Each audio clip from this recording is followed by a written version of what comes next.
Es un error tú creer que tú vas a encontrar una Biblia exacta. Ahora mismo una de las Biblias más actuales es la Biblia textual cuarta, la edición cuarta. Sí. Y te la venden como que fiel. Eso es falso, eso es mentira. De hecho, ahora, el hecho de no tener una versión exacta, como yo siempre he dicho, no quiere decir que no podamos conocer la verdad. ¿Tú crees que Jesús es Dios? Entonces, cuando tú lees Génesis 1, tú ves que dice, Bereshit bara Elohim et hachamajim bajahare. En el principio creó Dios los cielos y la tierra. Bajahare, cuando tú ves dice el verso 2, y la tierra, sintácticamente, esa expresión no es para darle continuidad a lo que pasó anteriormente. O sea, él no está siguiendo una secuencia. Ese término, Bejahare, ahora, lo que quiere decir, y ahora la tierra estaba desordenada y vacía. Scofield te explica de una existencia antes. La existencia preadámica. Génesis se parece al Numerish, se parece a ciertos textos cosmogónicos. Tú te das cuenta que en la cultura sumeria también tienes una caída. Tienes un diluvio en Gilgamesh, Siusudra y todo lo demás. Entonces tú te das cuenta que para hablar de los orígenes de una nación, ellos usaban estos recursos. Era el medio. Ahora, ¿por qué histórico? Porque tú tienes la genealogía. Y tú te das cuenta que el autor quería realmente contar algo que pasó. Entonces por eso es mito historia.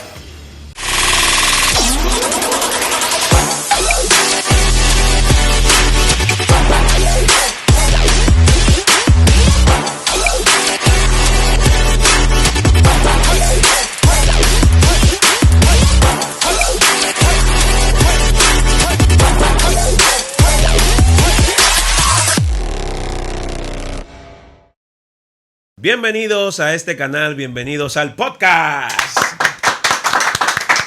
Señores, hoy tenemos un invitado que está con nosotros, ¿verdad?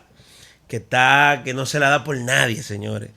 Tú sabes que hace tiempo quise tener este invitado aquí, pero como que no sé si yo una vez te había dicho, pero... Sí, tú me comentaste una vez. Pero no se había dado y gracias a Dios se dio y está con nosotros tu hermano Carlos. Carlos, ¿cómo te sientes? Todo bien, gracias a Dios. Carlos, nosotros tenemos algunas inquietudes. Tú sabes que hay un movimiento que se ha formado, ¿verdad? Y hoy en día la gente como que se ha querido dejar dominar y otros no se han querido dejar dominar por ese movimiento. Y es con ciertas creencias, con temas judíos. Pero la primera pregunta que te voy a hacer, para contextualizar un poco en esa parte. La Biblia fue escrita sin signos gramaticales.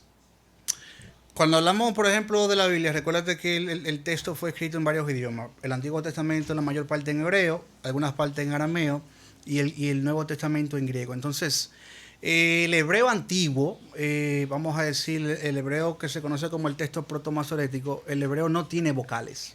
Entonces, ya con los masoretas fue que empezaron a añadirse las vocales como signo de puntuación para la entonación de las palabras y la forma en que tienen que pronunciarse. En el caso del griego, el griego sí tiene vocales. Lo único que el griego koiné era un texto bien unido y a veces hay errores hasta de traducción por nosotros saber identificar exactamente dónde es que hay que terminar una palabra o dónde comienza otra palabra. Pero eso es a vistazo general lo que podemos decir del texto bíblico. Entonces, una pregunta. Lo que tenemos hoy en día nosotros, con lo que predicamos la palabra del Señor, quiero saber cuál es tu opinión con relación a esa escritura que tenemos, basado en eso que tú me acabas de decir. Porque hay muchas personas que dicen, mira, tal Biblia tiene errores, tal Biblia no se puede utilizar. Sí, mira, eso es algo normal y siempre va a pasar. De hecho, es un error tú creer que tú vas a encontrar una Biblia exacta. Y las casas de publicación que te venden una Biblia exacta, tú sabes que ese es un negocio, vender esa Biblia. Por ejemplo, ahora mismo una de las Biblias más actuales es la Biblia textual cuarta, la edición cuarta.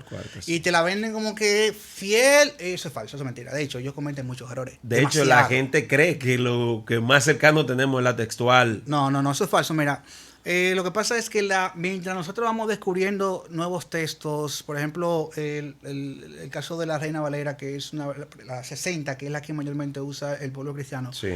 Hay informaciones que no tiene, porque en ese momento no se habían descubierto los rollos de Qumran, los manuscritos que están en Qumran. Entonces, ¿qué pasa? El lenguaje evoluciona y vamos adquiriendo y aprendiendo nuevas cosas. Entonces, hay cosas, por ejemplo, que aparecen en la Biblia, Reina 60, Reina Valera 60 que no aparecen en Biblias modernas, o tú ves que aparecen en nota de pie. Por ejemplo, hubo un momento donde se fue muy de moda la idea de que la nueva versión internacional era una Biblia satánica porque quitaba ciertos versos. Eso no es que lo quita, lo que pasa es que la Biblia se basa en manuscritos más actuales que no lo poseen. Entonces, si nosotros estudiamos las Biblias o los textos que tenemos que saber dos cosas. Es una traducción, es lo primero.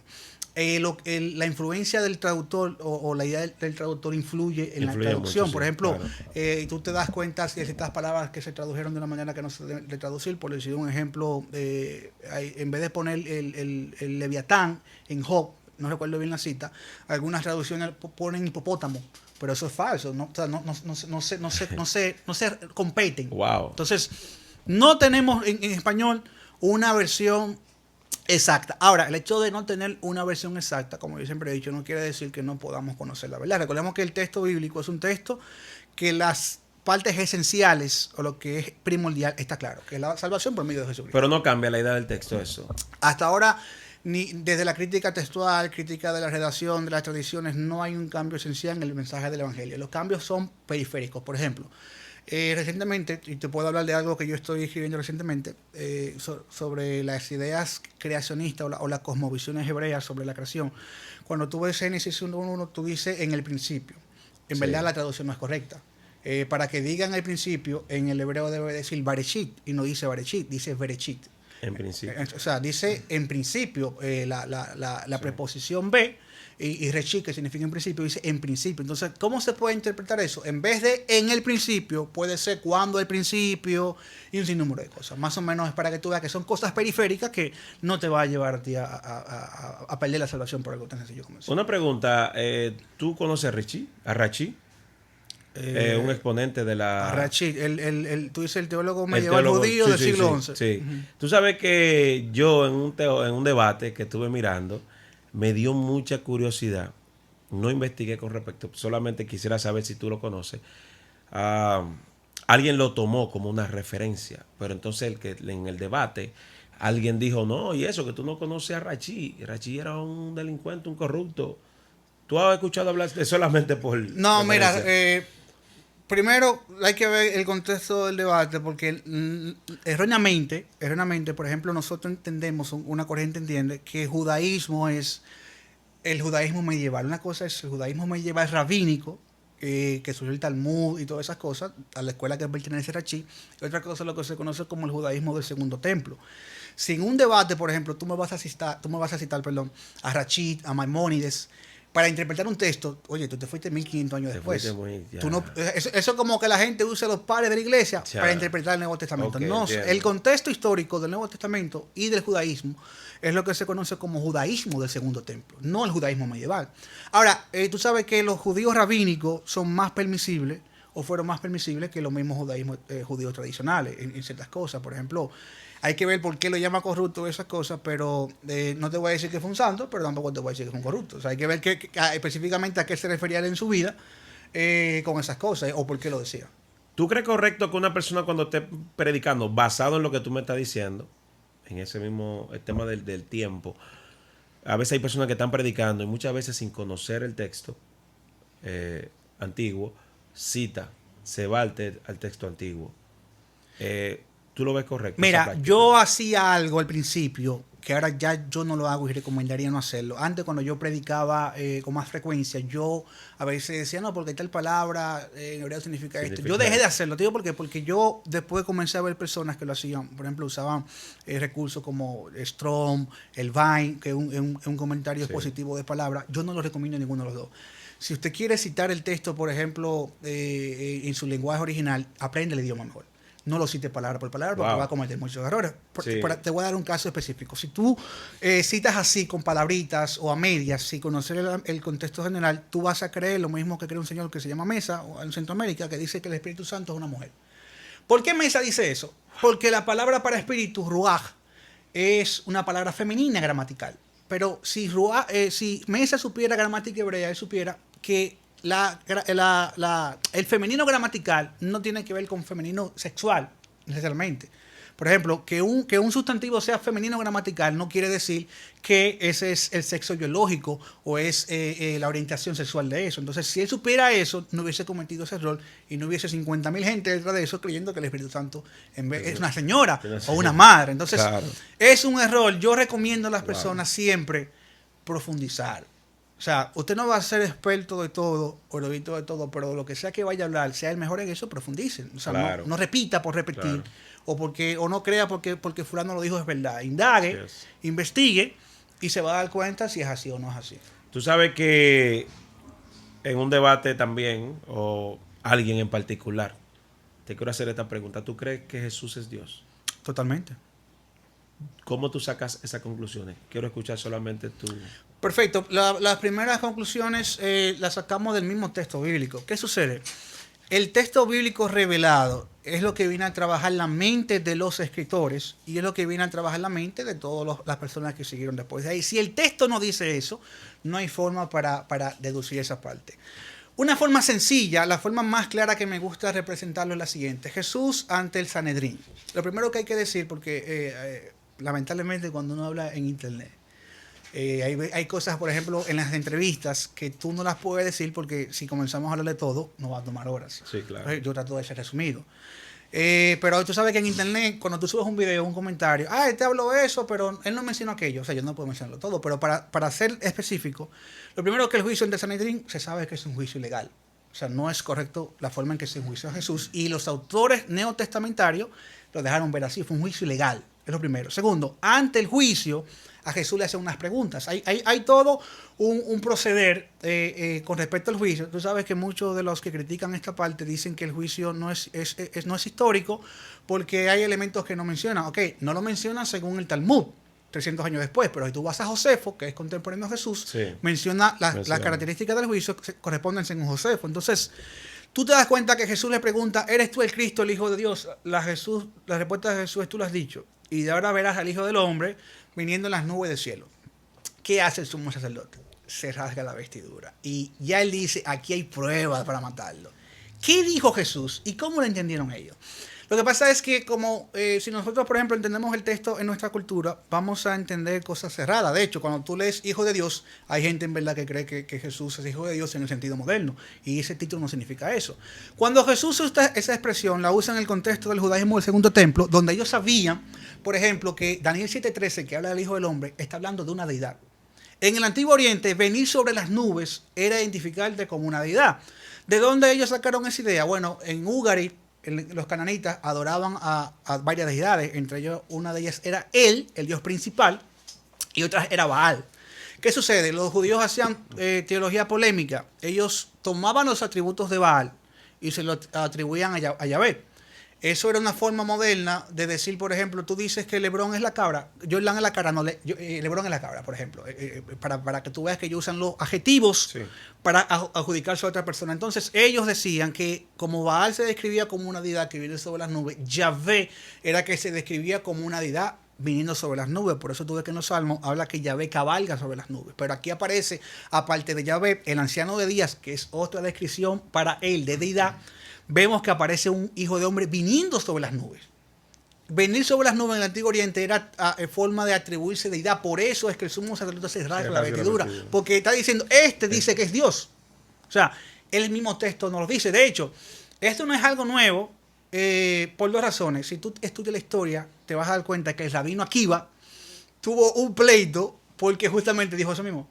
¿Por qué? Porque así que entendían ellos. Y de hecho, en la teología judía del judaísmo del segundo templo, hay una creencia que los judíos la condenan y la censuraron. Que de hecho, tú se la hablas a algunas personas y te cambian de cara, que lo que se conoce como los dos poderes en el cielo. En el judaísmo del segundo templo sabían que habían dos poderes en el cielo, el Yahvé invisible y el Yahvé visible. Te quiero hacer una pregunta ahí.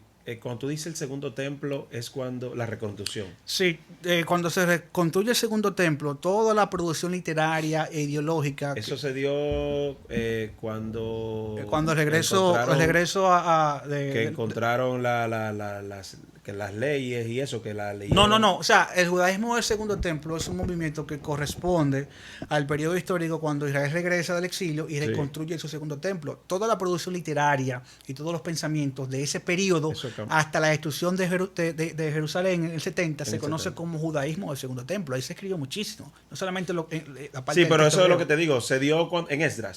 Cuando la reconstrucción. Exactamente. Pero, por ejemplo, la misma creencia de la que te acabo de mencionar, de los dos poderes en el cielo, que es una creencia del judaísmo del Segundo Templo, fue fruto de leer esos textos y de leer otros textos del Antiguo Testamento. O sea, el texto te dice claramente que hay más de un Yahvé. Ahora, ellos no dicen que son varios dioses, pero hay más de un Yahvé.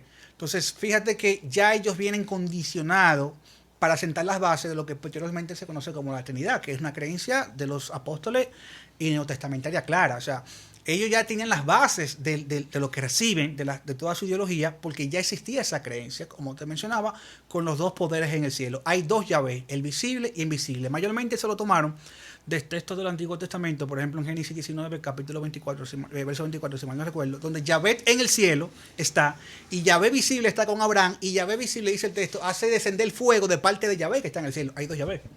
Entonces, todos esos textos, como te digo, es el texto mismo que le da la orientación a ellos para adoptar esas creencias, que no fue algo de que inventado, porque mayormente hay una corriente que dice, no, lo que pasa es que hubo una mezcla con los griegos y que esto es una creencia helénica. Eso es falso. De hecho, el que dice eso ni siquiera sabe que el helenismo no es una corriente, son varias corrientes.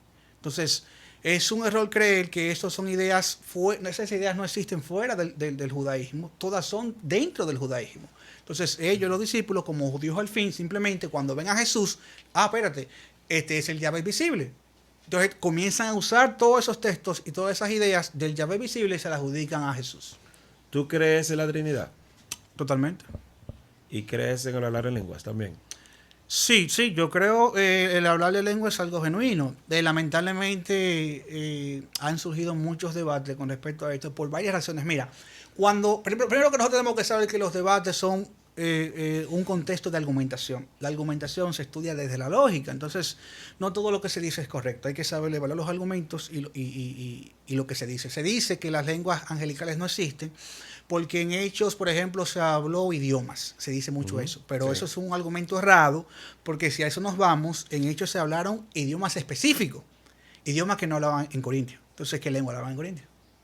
Entonces, cuando tú te vas, por ejemplo, a Pablo en Corintios 14, tú te das cuenta que Pablo está hablando de lenguas realmente, o sea, que la expresión lenguas angelicales no es una hipérbole, está hablando realmente de lenguas angelicales. Y para ponerle la tapa al pomo, cuando tú te vas al judaísmo del Segundo Templo, los judíos creían que los ángeles tienen un lenguaje especial, esotérico.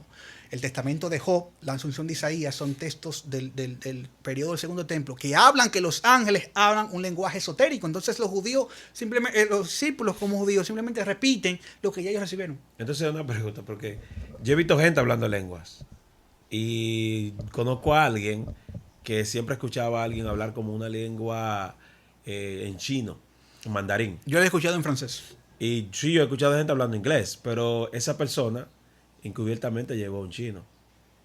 Okay. Y cuando el chico comienza me da risa porque no, ¿a quién se le ocurre hacer eso? Yo entiendo tu punto. Mira, eso. Y cuando el chino escucha, le dice, ¿qué está hablando de eso? No está diciendo nada. No, yo entiendo esa parte. Mira, las lenguas, el don de lengua, eso no necesariamente son, cuando hablan lengua, es lo que se conoce como lenguas angelicales. Puede hablar idiomas. Yo he escuchado hablando personas lenguas que son idiomas. Y como yo no soy experto en francés, pero he distinguido el acento y he distinguido ciertas palabras en francés. Entonces, es lo que te digo. Hablar en lengua es un don sobrenatural que aún, o sea, porque hablar en lengua no fue yo aprender inglés o hablar inglés. Eso no es lengua. O sea, la Biblia lo describe como un don sobrenatural, donde el Espíritu capacita a esa persona para hacer algo que antes no podía hacer de forma natural. Entonces, los puede hablar idiomas terrenales, normales, o puede hablar las lenguas como la entendían ellos, un lenguaje esotérico de los ángeles, que era un lenguaje ininteligible. Ok. Mira, ya para terminar, te voy a hacer una pregunta ahora como fuera de ese ambiente, pero en el Antiguo Testamento. ¿Crees tú que fue Samuel o no fue Samuel el que hizo subir la divina de Endor? O sea, el que subió con la divina de Endor fue Samuel. Fue Samuel. Claro, el texto lo deja claramente. Y es lo que te digo. El autor se encargó de darnos las pistas que nosotros tenemos que seguir para interpretar. Fíjate que lo primero, hay hay que decir algo que a veces se desconoce, es que el término Elohim, que es el término que se usa para Samuel aquí, únicamente se usa para hablar de seres espirituales. Ahí, tradicionalmente se cree que Elohim se puede traducir como jueces, por eso es un error sintáctico del hebreo, eso no es posible. Elohim simplemente se usa para hablar de seres espirituales que viven en un mundo espiritual, por eso se usa Elohim para dioses y para demonios, los Chedim. Entonces, es importante entender eso. Entonces se está hablando que subió un Elohim, y se habla que este Elohim, la divina de Endor, se asombra cuando lo ve. La divina de Endor se describe como una O, que era una persona específica. Fíjate, el ritual que ellos prácticamente hacían, según lo que sabemos, es que ellos cavaban un hoyo en la tierra para que el espíritu subía. Ella se asombra. Y el escritor se encarga de hacer ver todas estas características. Se asombra, se asusta. Después que sube, que reconoce que es Saúl que está ahí. Todo esto te deja ver que fue Samuel que estaba ahí. Ahora, hay personas que se oponen porque dicen, pero Dios lo prohíbe. Señores, la prohibición de Dios se debe a que realmente se pueden comunicar con los muertos.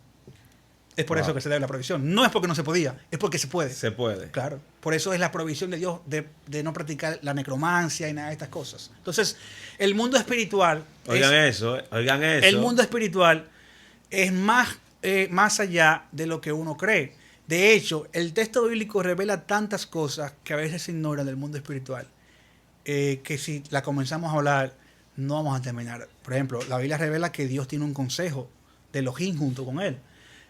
La Biblia revela que hay Elohines que cuando Dios repartió las naciones, le asignó a cada quien un Elohim, sea malo, sea bueno. Entonces, si comenzamos a hablar, por ejemplo, de la angelología, del mundo espiritual, todas esas cosas, de lo que el texto revela, no como lo interpreta Carlos a la luz de su tradición pentecostal, sino como lo entendía un israelita antiguo, vamos a descubrir muchas cosas increíbles. Es que hay muchas cosas, por ejemplo, en la transfiguración. ¿De dónde salió Elías?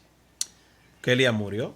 Por ahí, por ejemplo, mira, yo te voy a decir algo muy importante. Digo, que la gente entiende que Elías no murió, pero para no, Elías murió. Fíjate, mira, en la transfiguración, si nosotros nos sacamos nuestra mente y nos volvemos un israelita antiguo para entender las cosas como yo entendía, la transfiguración ilustra más de lo que tú te imaginas. Porque, ¿dónde está Jesús? Jesús está cerca del monte Hermón. Cerca del monte Hermón, de Basán. En la mentalidad de un israelita antiguo, la región de Basán era el infierno. Las puertas del infierno. Cuando Jesús dice, las puertas del infierno no prevalecerán contra ella, están en la región de Basán. En la antigua religión de Basán, donde se creía que influía las fuerzas demoníacas. De hecho, los refaítas, que son los gigantes, los descendientes de los hijos de Dios y con los seres humanos, por eso era la guerra contra ellos, porque toda la teología bíblica del Antiguo Testamento y el Nuevo Testamento es una lucha contra el mundo espiritual. Entonces Jesús está en la región donde los israelitas decían que era donde estaba la influencia demoníaca más grande, que se conocía como el camino de la serpiente también, o la región de la serpiente. Entonces Jesús está en esa región. Y no por mera coincidencia Jesús se transfigura. Y de hecho, luego de que se transfigura, comienza a hablar que lo van a matar. ¿Por qué? Porque Jesús ha hecho una declaración pública de guerra. En la región de ellos, Él dice, yo estoy aquí ya, yo vine a hacer lo que vine a hacer. Por eso se transfigura y aparece Elías y aparece Moisés como testimonio de lo que Jesús iba a hacer en ese momento. Uno como representación de un grupo y otro como representación de otro grupo. Entonces Jesús está en la región de Basán declarándole la guerra al mundo espiritual. Por eso, por ejemplo, Colosenses adquiere más sentido cuando dice que él clavó o venció a esos principados, lo cual él retó en la cruz del Calvario, porque ninguno de ellos sabían qué era lo que iba a pasar.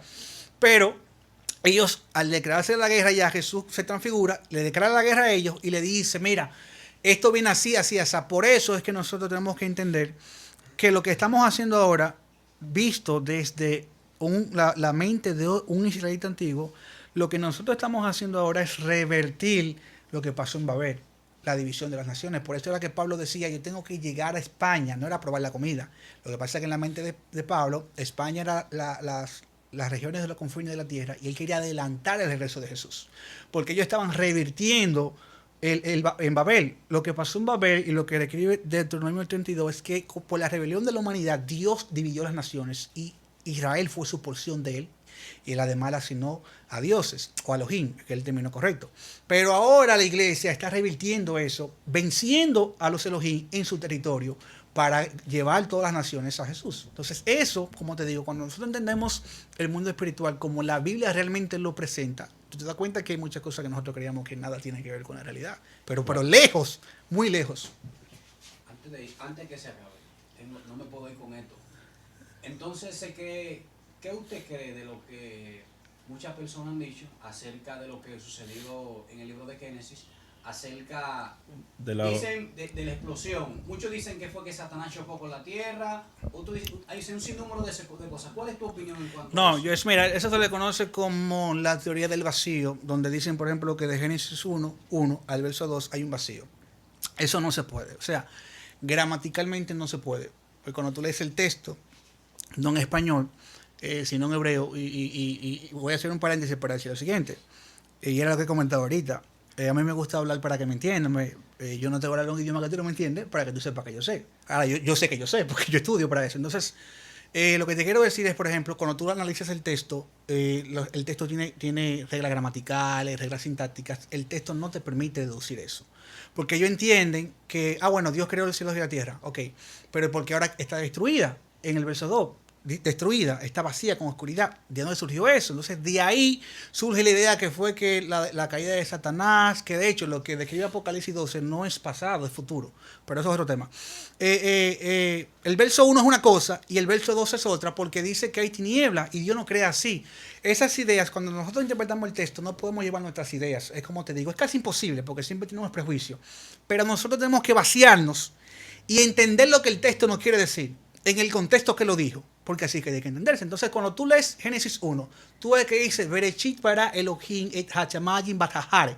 En el principio creó Dios los cielos y la tierra. Bajahare, cuando tú ves dice el verso 2, y la tierra, sintácticamente, esa expresión no es para darle continuidad a lo que pasó anteriormente. O sea, él no está siguiendo una secuencia. Ese término, Bejahare, ahora, lo que quiere decir, y ahora la tierra estaba desordenada y vacía. Es lo que se conoce como una explicación de lo que Dios creó en el verso 1. Lo que Dios creó, lo creó desordenado y vacío. ¿Para qué? Para darle orden ahora a partir del verso 3. Entonces, no fue que pasó un diluvio o que Satanás cayó y chocó. No. Es que Dios creó todo.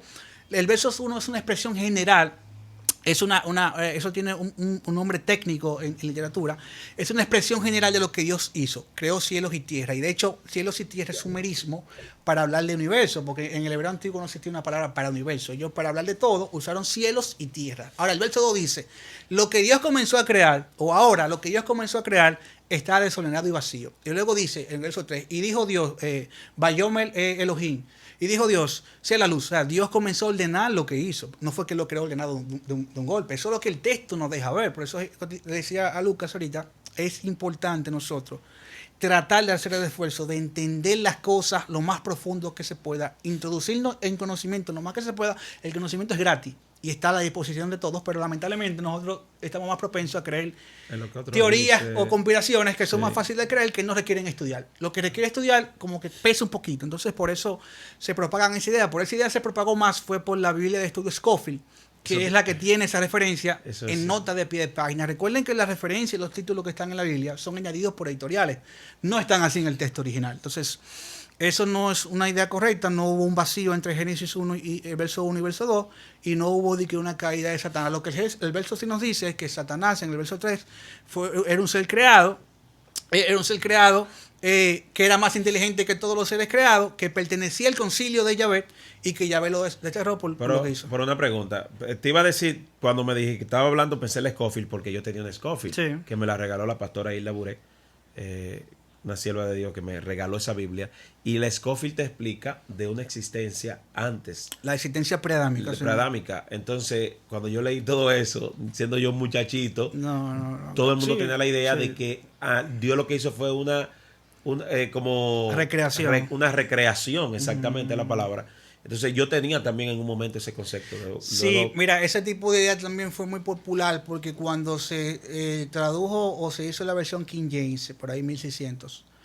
Está en inglés. Sí, inglés. La palabra para cuando Dios le dice llenen la tierra, en inglés es, creo que es replenish, creo que es rellenar, que dice. Rellenar, espérate. Mi mente moderna. Rellenar es cuando tú vuelves a llenar algo. Sí. Pero si tú estudias el inglés antiguo, tú te das cuenta, hay que rellenarlo. Quiere decir que estaba lleno, ahora está vacío, hay que rellenarlo. Entonces, cuando tú estudias el inglés antiguo, tú te das cuenta, en el diccionario de palabras antiguas de Oxford en inglés, tú te das cuenta que rellenar y llenar en inglés en la época era lo mismo. O sea, que si usaba rellenar o llenar, al final estaba refiriéndose exactamente a lo Satanás mismo. estuvo en el cielo. Lo que el texto nos dice es que él aparece en el Edén, pero es posiblemente que era un miembro de la corte celestial. O sea, Era un cuarto ángel. Un cuarto no, poder. no, eso es falso. Eso es un invento moderno. No hay cuarto poder. O sea, ni siquiera hay tres poderes. Es un poder. Recuerda que la Trinidad no son tres dioses, es un dios. Pero no era un cuarto poder. Él era un miembro del concilio de Dios que fue desechado por lo que pasó en Génesis 3. La serpiente que aparece en Génesis 3 no es un animal. La palabra para serpiente, aunque sí se puede traducir para animal, wow, está hablando de un ser luminoso. O sea, la palabra que se usa para serpiente, mira, la palabra que se usa para serpiente en Génesis 3, lo primero que cuando dice que él era más astuto que todos los animales, la traducción animal es incorrecta. Debe ser más astuto que todos los seres creados. Por la palabra en hebreo, perdón. Lo segundo es que serpiente, recuerda lo que hablamos ahorita, ellos no tienen vocales. Las consonantes para serpiente se usan como adjetivo, como sustantivo y como verbo. Y significan brillar. La serpiente en el mundo antiguo era un guardián, las serpientes aladas, lo que conocen como serafín, que son serpientes aladas, era un guardián de la corte de Dios. Entonces, eso es lo que está describiendo Génesis, un ser espiritual que estaba ahí en el Edén y que habla con Eva. Por eso que Eva no se sorprende, porque el concilio de Dios estaba ahí. O sea, desde la idea del israelita antiguo, en el Edén, Dios estaba, Yahvé, gobernando el universo, era su centro de comando, junto con su concilio de Elohim ahí. Entonces, él era uno de ellos. Por eso es que Eva no se sorprende de que se le aparezca ese personaje. Entonces, eso sí lo que nos dice la Biblia, y nos dice que él se reveló y que Dios lo desechó por eso. Pregunta ya para finalizar, la fruta, que la gente le dice que era una fruta tal, ¿era una fruta? ¿Sí o no? Porque he tenido otras informaciones. Sí, fíjate, es importante entender eso. Hay que bueno, yo no sé cómo explicarlo. Yo lo mencioné en un sitio y tuve que explicarlo bastante. Mira, hay que entender el texto en su contexto original, la intención del autor. Los textos tienen género histórico, poético y todo lo demás.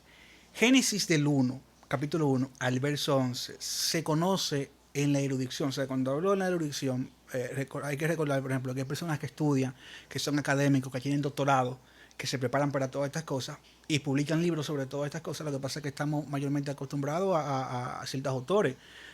Por ejemplo, hay personas que lo más académico que dicen que llegan es a un MacArthur, y MacArthur no es un académico, aunque tenga un doctorado. Estos no son académicos. Entonces, los académicos estudian todas estas cosas y hacen conclusiones. Tú las analizas, tú puedes estar de acuerdo o no, pero entonces, ¿qué ha pasado? Cuando tú estudias la forma de expresarse de Génesis 1 al verso 11, tú te das cuenta que el género de Génesis 1, capítulo 1 al capítulo 11, se debe catalogar como lo que se conoce como mito-historia o historia teologizada. Ellos están usando el vehículo del mito. Mito no quiere decir, en este caso, falsedad. No es que algo falso, sino que era el recurso para explicar, así como en la actualidad nosotros usamos la ciencia para explicarlo todo. La ciencia es nuestro mito moderno en este momento. Entonces ellos usaban el mito para elaborar un texto con intención narrativa. Entonces, ¿cómo nosotros sabemos esto? Bueno, nosotros lo sabemos porque hacemos estudios de religiones comparadas. Génesis se parece al Nume Elish, se parece a ciertos textos cosmogónicos. Tú te das cuenta que en la cultura sumeria también tienes una caída. Tienes un diluvio en Gilgamesh, Ziusudra y todo lo demás. Entonces tú te das cuenta que para hablar de los orígenes de una nación, ellos usaban estos recursos. Era el medio. Ahora, ¿por qué histórico? Porque tú tienes la genealogía. Y tú te das cuenta que el autor quería realmente contar algo que pasó. Entonces por eso es mito-historia. Dentro del mito-historia se usan elementos para expresar ciertas cosas. Entonces, la forma en que ellos expresaron que entró el pecado al mundo y que Eva falló fue a través de eso. Ahora, de que sea literalmente que fue eso, es muy difícil. O sea, que vio un algo que ella tomó es muy difícil. O sea, ellos sí expresaron que ella desobedeció. Y por eso fueron apartados del jardín. O sea, ¿tú crees que hay mucha gente que está usando el texto así, muy literal. muy literal. Y lamentablemente para lo que le conviene, porque no lo usan muy Claro. literal para otras O sea, cosas. al final, como quiera el mensaje Sí. está llegando, pues se está salvando las almas, ¿verdad que sí? Es lo que decía ahorita, que estas son cosas periféricas. O sea, nadie se va a perder porque tú creas esto, sí o no. Lo esencial no ha sido afectado ni por ningún manuscrito, no hay ninguna idea de que algo se pierde. Lo esencial es la salvación por medio de Jesucristo. Eso sigue intacto y nada de eso ha cambiado. En todos los textos que tenemos y en todos los manuscritos sigue igualito. Señores, le damos gracias a Carlos por esta oportunidad de haber estado acá con nosotros en el estudio. Esto ha sido un consume, muchas cosas. Tenemos muchísimas preguntas, pero no podemos. No, será en otro momento. No, está bien. Así que suscríbase a este contenido. Tus redes sociales, Carlos, para que la gente que nos sigue. Me pueden buscar Instagram, Facebook, YouTube, así mismo, Carlos E. Rodra. O sea, en todas aparece lo mismo. Pueden acceder también a mi página web con ese mismo nombre. Tienes un libro. Sí, hace muchos años publiqué un libro, se llama Estar siempre preparado, el mandato bíblico para defender la fe. Y actualmente estoy produciendo otro libro que lleva como título Hay muerte en la olla, malos argumentos para defender la fe. Bendiciones, mi gente.